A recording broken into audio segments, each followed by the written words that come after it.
dal leen ak jàmm ñu xëy taxan yéene kaay xëyandoo tàmbale ko Les Échos yéene kaay moom ak i naataangoom daanaka ñaari xët rek la ñu xëtee moo di mandat de dépôt bi nga xamante ni dóor nañ ko Pape Alé Niang gannaaw bi nga xamante ni ar nañ ko ak naka gaañu Sadio Mané Sénégal nag si jamono ji kenn noyeetul ndax ñoo ngi xalaat Sadio Mané boobee dina dem ca coupe du monde am déet yéene kaay bi Les Échos nag ci la xëy dikkaat na ci neen divulgation jëm ci information bi nga xamante ni si askan wi waruñ see jotee naka moom Pape Alé Niang mu dal di koy fësal naka ak fausse nouvelle yoo xamante jot na ko def yéene kaay bi ne Pape Alé Niang sous mandat de dépôt ni ki démb lañ ko gàcce maître Ciré Clédor Ly mi nga xamante ni si bokk na ci avocat yi la kay ne daal dañoo visé ci ñaari article yoo xamante ni si méngoowuñ de ak loo xamante ni mënuñoo ànd ne naka amul benn mobilisation boo xamante ni jëm ci parti bi nga xamante ni moo ngi war a rester ab prison lu war a mun a ëpp naka juróom benn weer maître Moussa Sarr ne naka xamoon na ne dinañ ko arrêté moom Pape Alé Niang xamoon na ko ndax àllarba ñëwoon na ci bureau ngir wax ko ne naka mbir mi ni muy demee waaye itam fexe rek ba préparé li nga xamante ni moo di njobootam loolu yëpp nekkoon na li nga xamante ni moom Pape Alé Niang xamoon na ko si léegi ko yéene kaay dikkaat ci leneen te moo di rek Sénégal bi nga xamante ni jamono ji nooyeetu na Sénégal ni ki démb naka jaar nañu ab bëccëg boo xamante ni métti na lool gannaaw naka bi ñu déggee naka ni Sadio Mané dañ koo forfait Bayern nag moom joxe na benn brin d'espoir naka grosse inquiétude jëm ci Abou Diallo ndax moom itam yéene kaay yu bëri nee nañu dafa dal dee gaañu enquête yéene kaay xëy enquête naka ba gis ne mbir moomee mbirum état dëgg la ndax boobu ak léegi nag ki nga xamante ni si moo di président de la république moo ngi jokkoo ak ki nga xamante ni moo di Sadio Mané waaye itam ministre bi nga xamante ni si moo ngàlloo lépp lu jëm ci wàllum tàggat yaram enquête yéene kaay enquête la boo ne Abou Diallo fi mu ne nii naka moom itam am na ay gaañu gannaaw bi nga xamante ni moo ngi amal ay échauffement yéene kaay bi naka dikkaat ci leen te moo di Bayern Munich à Doha en passant par Dakar Sadio Mané fait trembler le monde ñëppati nekk ndiki démb gannaaw bi ñu déggee ne Sadio Mané dafa gaañu te dañ ko nar a forfait ci coupe du monde boobee naa naka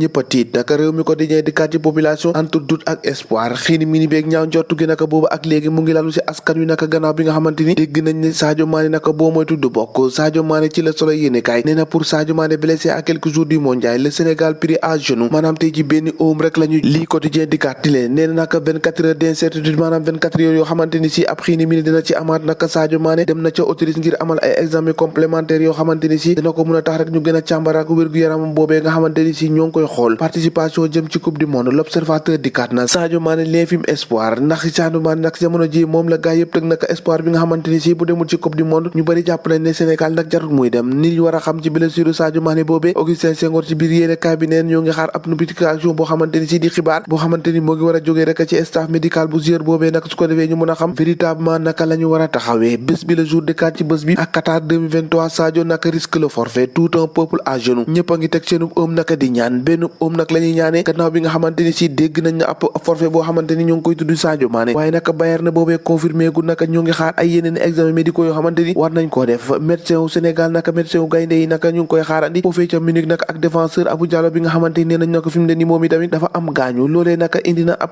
beneen tiitaange boo xamante ni si moo ngi lalu ci xelu askan wi leneen di lalu ci xelu askan wi naka moo di naka procureur bi li nga xamante ni si dafa contredire Macky Sall mi waxoon ne naka ci jamonoy gouvernance am du am benn journaliste boo xamante dinañ ko tëj loolu naka dinañ ko ba mu set ndax Pape Alé Niang ni ki démb déposé nañ ko ca prison ba yéenekaay bi naka la refee neen na war a def rek ba sauver naka li nga xamante ni moo di presse sénégalaise pouvoir bi a-t-il fondé la presse les francs-tireurs bi nga xamante ni si jamono ji ñoo nekk nag ab flongeur nag si jamono ji neen le journaliste Pape Alé Niang dans son essai par le presse Afrique média ak pouvoir politique ne saurait pas faire un bon mélange ndax si jamono ji ñoom naka di pouvoir bi naka ñu ngi xatamal nag ñi nga xamante ni moo di presse bi maître Abdoulaye Dalam doon wax rek moo di opposition naka moo ngi trouvé fi nga xamante ni si moo di presse maanaam ku ñëw rek da ngay jéem a def li nga xamante ni moo di koñe presse bi 24 heures yéene kaay ci la dikki 24 heures yéene kaay dikkaat naka nee na le pire est arrivé Pape Alé Niang naka mujjee nañ ko yóbbu ca kaso gannaaw bi nga xamante ni teg nañ ko loxo la dépêche yéene kaay ne Pape Alé Niang ni ki démb naka la fanaan guddi gu njëkkam naka fi nga xamante ni moo di kaso ga laas yéene kaay dikkaat ci leneen te moo di Pape Alé Niang fi ñu doon ni gaay damate nañ ko doon nañ ko naka fa nga xamante ni moo di kaso fanaan nag guddee gu njëkk anataa naa ñuy xaar rek ëllëgam naka fan laay mujjee su ko defee naka ñu mën a xam li nga xamante ni moom lañ koy àttee ci jamono joojee réew mi ko diñee dikkaat na ci léthargie ak immobilisme bi nga xamante ni moo am ci biir rek Benno Bokk Yaakaar ay alliés yu Macky Sall naka ñoom la ñu bëgg rek moo ñu tëggaat Benno Bokk Yaakaar ndax ci jamono ji lañ ca gis nag amul leen loo xamante ni ci daay doxal seenu coalition boobee direct news dikkaat ci leneen ci leaderu Pastef bi nga xamante dañ ko ësale naka l'étau se resserre autour de Ousmane Sonko yéenekaay bi ne nag gannaaw ba ñu démantelé force spéciale mafia kàcci